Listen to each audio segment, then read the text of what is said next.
Dear staff, as you prepare for your upcoming night shifts at Ravenwood Asylum, it is imperative to familiarize yourself with the following guidelines. Adherence to these protocols is crucial for your safety and the well-being of our patients. Please read each rule carefully and ensure full compliance. 1. Shift commencement and conclusion. Arrival. Report to the main security office by 7 p.m. Punctuality is essential. Departure. Your shift concludes at 7 a.m. Do not leave the premises before this time, regardless of circumstances. 2. Security checks. Initial sweep. Upon arrival, conduct a thorough inspection of all security cameras and alarm systems. Report any malfunctions immediately. Hourly patrols. Perform rounds of the facility every hour. Ensure all doors are locked and no unauthorized individuals are present. 3. Patient interactions. Minimal contact. Avoid unnecessary interaction with patients during night hours. If a patient approaches you, remain calm and professional. Room 104. Under no circumstances should you enter Room 104 between 11 p.m. and 4 a.m. If noises are heard from within, document them but do not investigate. 4. The third floor corridor. Restricted access. The third floor corridor is off limits during your shift. If you observe any activity or lights in this area, notify security immediately. 5. The basement. Elevator use. Do not use the elevator to access the basement between 2 a.m. and 3 a.m. If the elevator arrives at your floor during this time without being called, do not enter. 6. The chapel. Midnight observance. At midnight, you may hear chanting from the chapel. This is a common occurrence. Do not enter the chapel during this time. 7. The garden. Nocturnal activity. If you see figures in the garden after 10 p.m., do not approach or attempt to communicate. Ensure all garden gates are locked during your patrols. 8. The morgue. Temperature fluctuations. If the temperature in the morgue drops suddenly, leave the area immediately and report to your supervisor. 9. The children's ward. Laughter. Sounds. Hearing children's laughter after 9 p.m. is not unusual. Do not investigate the source. 10. Emergency protocols. Code Black. In the event of a code black, proceed to the nearest safe room and lock the door. Do not open it until an all clear is given. Your safety and the safety of our patients depend on strict adherence to these guidelines.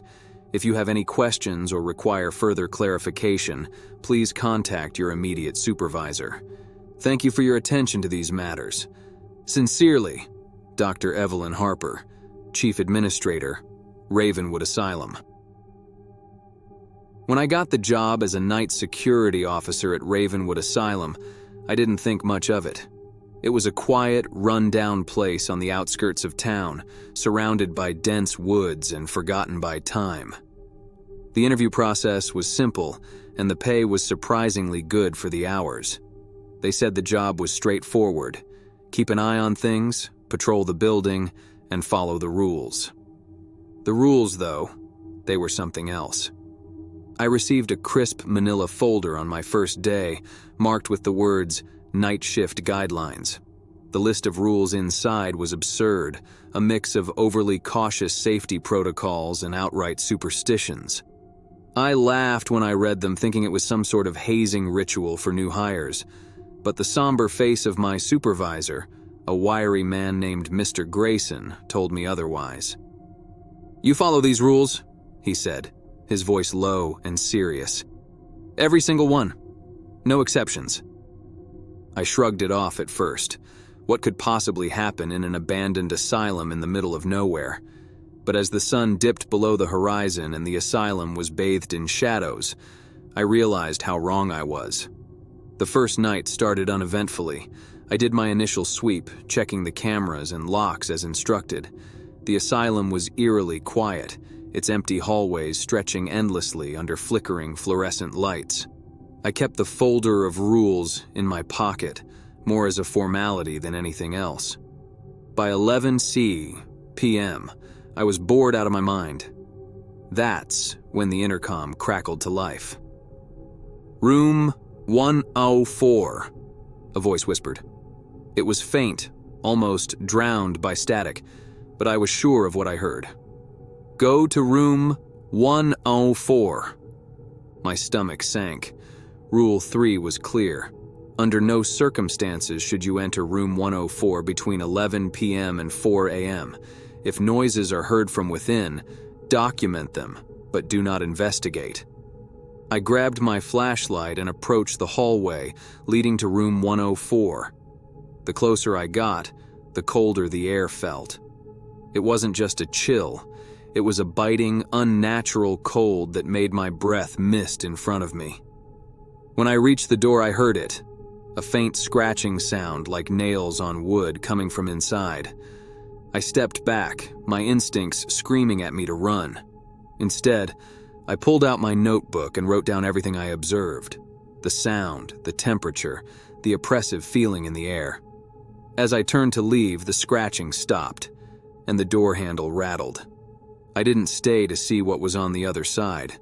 The following night, the rules seemed less like a joke and more like a lifeline. I clutched the folder tightly as I patrolled the hallways, keeping an eye on the cameras. At midnight, the intercom crackled again, this time with faint chanting. My pulse quickened. Rule 6. At midnight, you may hear chanting from the chapel. This is a common occurrence. Do not enter the chapel during this time. I switched to the chapel's camera feed. The screen showed the dimly lit interior of the room, empty except for the rows of pews and the crumbling altar. But the chanting was unmistakable. It was rhythmic, haunting, and in a language I didn't recognize. The sound filled the air, growing louder until I had to turn off the intercom just to think straight. When the chanting stopped, the camera feed flickered. For a split second, I saw figures, shadowy shapes standing in the pews, their faces obscured. When the feed stabilized, the chapel was empty again.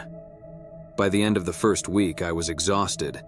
The rules weren't just guidelines, they were a fight for survival. Each night brought new horrors, new tests of my resolve. On the third night, I heard children laughing in the children's ward. The sound was playful but chilling, echoing through the empty halls. I froze, gripping my flashlight tightly. Rule 9. Hearing children's laughter after 9 p.m. p.m. is not unusual.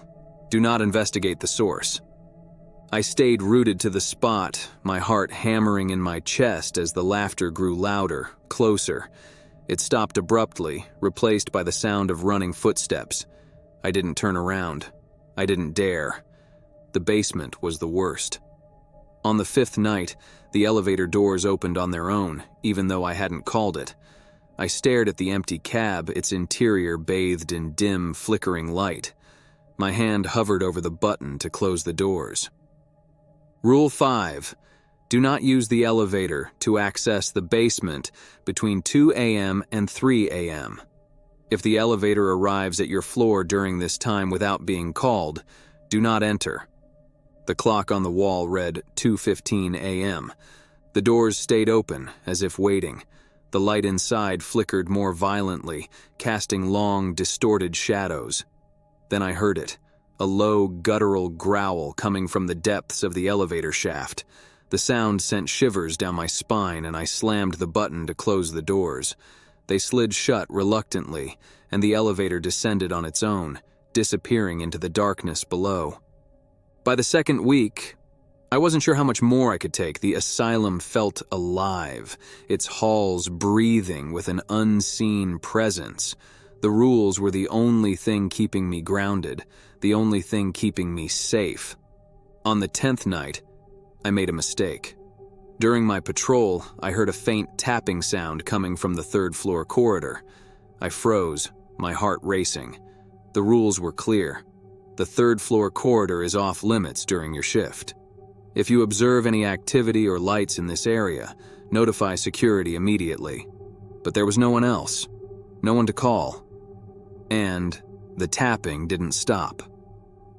I crept up the stairs, my flashlight trembling in my hand.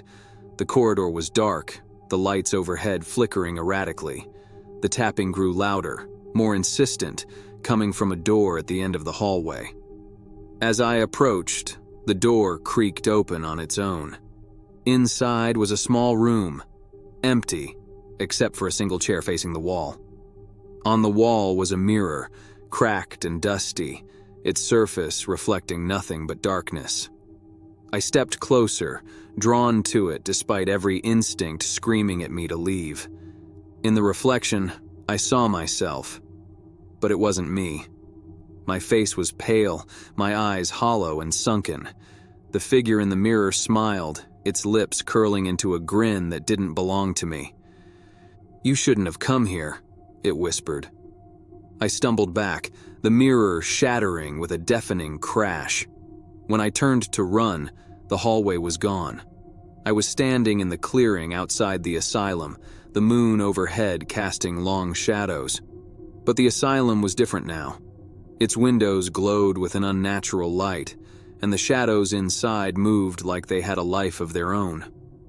The tapping followed me home that night. And the next. And the next. I don't work at Ravenwood anymore. I don't sleep much either. The rules kept me safe while I was there, but now that I've broken them, I don't think I'll ever be safe again. Sometimes late at night I hear the elevator doors opening down the hall. Sometimes I hear children laughing in the darkness. And sometimes when I look in the mirror, I see someone else staring back. The asylum never really lets you go.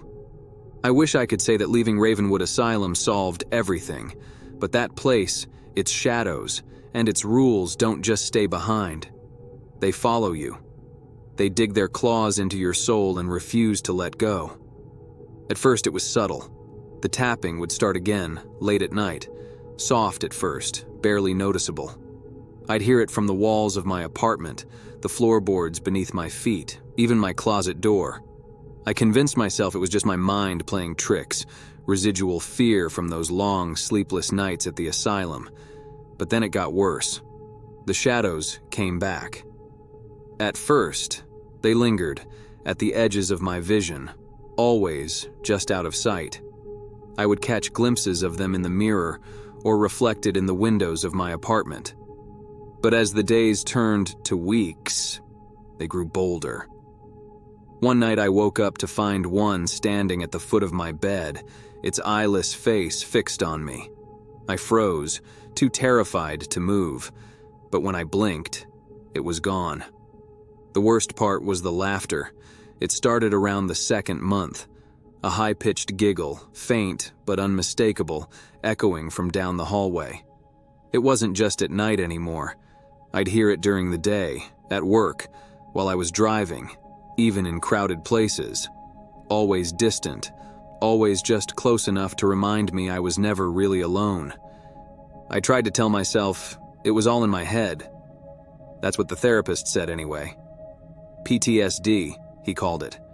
An overactive imagination triggered by trauma. But then I found the note. It was sitting on my kitchen counter one morning, written in shaky, scrawled handwriting I didn't recognize. "You broke the rules. You know what happens now." I threw the note away, telling myself it was a cruel prank, though deep down, I knew better. The rules weren't just a part of the asylum. They were everywhere, and breaking them had consequences. The third month was when things really escalated. It was a Sunday night and I was trying to sleep when I heard the sound of running water.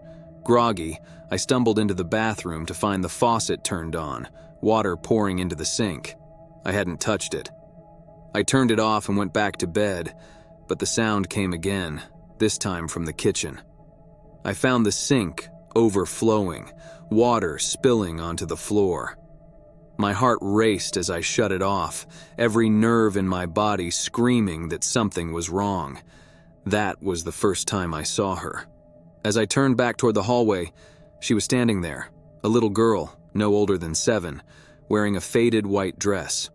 Her hair hung in damp strands over her face, and her hands were clasped tightly around a small, wooden doll. I froze, staring at her as the tapping started again, louder now, echoing from every wall. "You shouldn't have left," she said, her voice barely a whisper. I opened my mouth to speak, but before I could, she was gone. Over the next few weeks, she appeared more frequently. Sometimes I'd see her reflection in a window as I walked past.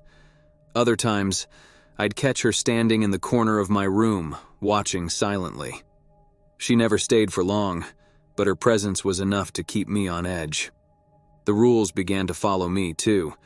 They didn't come in the form of a list anymore, but as instinct. I knew when not to enter a room, when not to look out a window, when to avoid the mirror. It was as though the asylum had left its mark on me, branding me with an innate knowledge of what not to do. One night, the tapping grew so loud that it felt like my skull was going to split.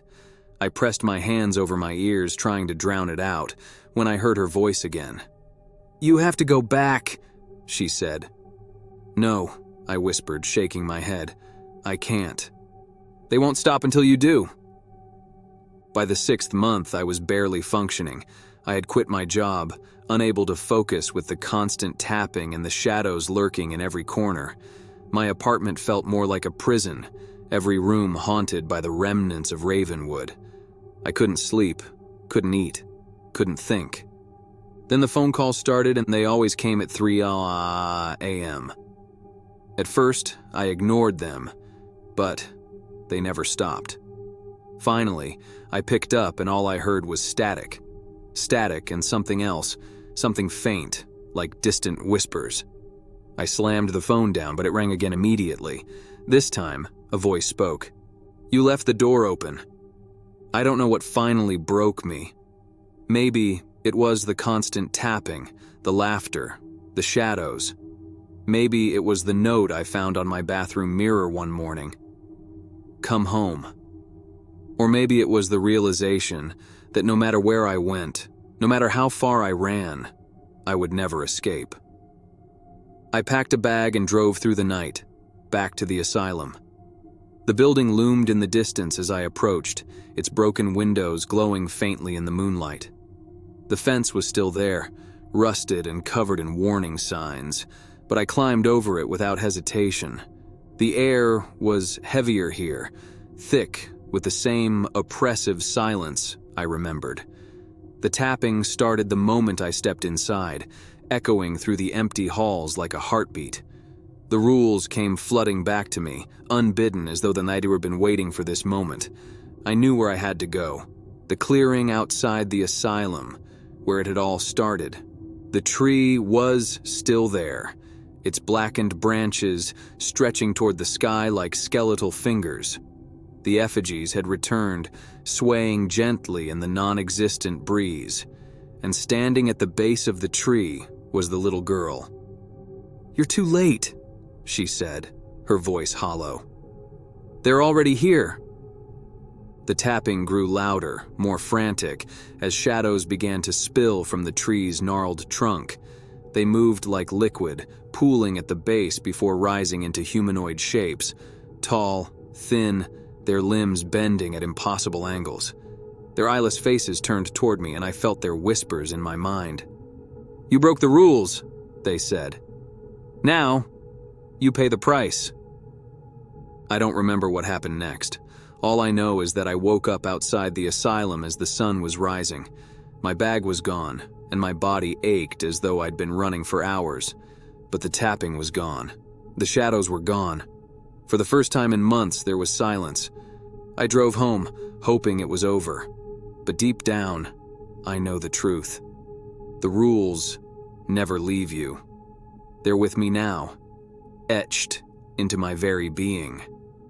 And though the tapping has stopped, I can still feel the weight of their presence, lingering just out of sight. Because once you break the rules, there's no going back, and Ravenwood never truly lets you go.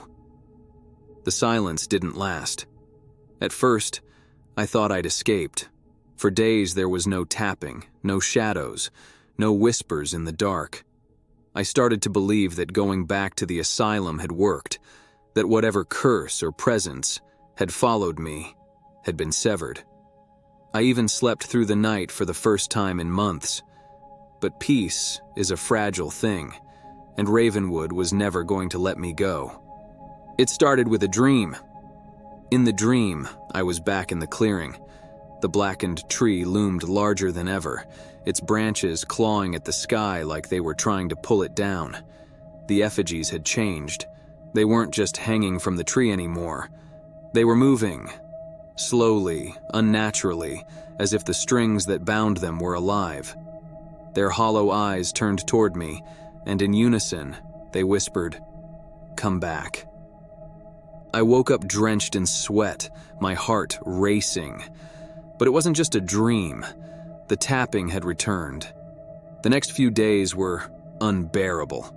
The tapping was relentless, coming from everywhere and nowhere at once.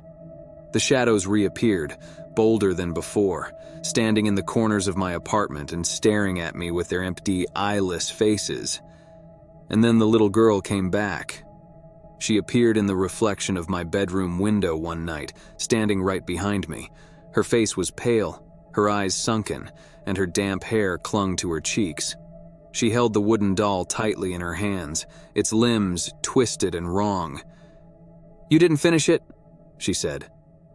"Finish what?" I whispered, my voice trembling. She didn't answer. Instead, she smiled, a cold, hollow smile that sent chills down my spine. Then she vanished. The rules began to change. They weren't written down anymore, but I felt them, like a list etched into the back of my mind. New rules, harsher ones, meant to push me further into madness. Don't look in the mirrors after 11 pour meme. Don't answer the phone if it rings more than 3 times. Don't open the door, no matter who's knocking. I followed them, terrified of what might happen if I didn't. But the tapping never stopped, and the shadows grew closer. I knew it was only a matter of time before they took me. On the final night, the asylum came for me. It wasn't just the tapping this time. The walls of my apartment began to shake, and the shadows pooled together in the center of the room, forming a massive, twisting mass of darkness. The air grew cold, and I could hear the faint sound of laughter, children's laughter, high-pitched and distorted. The shadow solidified into a shape, a towering, monstrous figure with elongated limbs and a face that was nothing but a void. It reached for me, its fingers stretching unnaturally long, and I knew there was no escaping it. "You belong to us now," it said, its voice a guttural growl that shook the walls. I ran, out of my apartment into the night, the cold air biting at my skin. But no matter how far I ran, the tapping followed. It was in my head, my chest, my very soul. And then I realized I wasn't running through the streets anymore. I was back at Ravenwood. The asylum looked different this time. It was alive. The walls pulsed like veins, and the windows glowed with an eerie, otherworldly light. The air was thick with the sound of whispers, voices overlapping in a chaotic symphony that made my head spin. I didn't hesitate. I knew what I had to do. The clearing was waiting for me, the blackened tree towering over everything. The effigies were gone, replaced by figures, human figures, their faces pale and twisted, their eyes glowing faintly in the darkness. I recognized them. Mark, Emily, Rourke, and the little girl. "You came back," Mark said, his voice layered and unnatural. "Good. What do you want from me?" I shouted, my voice cracking. "You broke the rules," Emily said, stepping closer. "You opened the door. Now you have to close it." The tree groaned, its trunk splitting open to reveal a swirling void of shadows and light. The figures began to chant, their voices blending into a low, haunting hum that made the ground tremble beneath my feet. "You have to finish it," the little girl said, holding out her wooden doll, "or it will never stop." I don't know why I took the doll. Maybe it was desperation, maybe it was fear, or maybe I finally understood that there was no escape. As soon as it touched my hands, the chanting stopped. The figures turned to face the tree, their heads bowing in unison. The shadows surged toward me, wrapping around my body like cold, wet vines. They pulled me toward the tree, toward the void, and I didn't resist. I knew this was the only way. As I stepped into the darkness, the tapping finally stopped. I woke up in my apartment. The sun was rising, its warm light streaming through the window. The shadows were gone. The tapping was gone. For the first time in months, everything was still. The wooden doll sat on my nightstand, its twisted limbs motionless. I don't know what happened to me in that void, or why the asylum let me go. But I know one thing. I'll never escape Ravenwood. Because even now, as I write this, I can feel it watching me. The tree, the shadows, the asylum. They're still there, waiting. And sometimes, late at night, I hear it. Faint, distant, but unmistakable. The tapping has started again.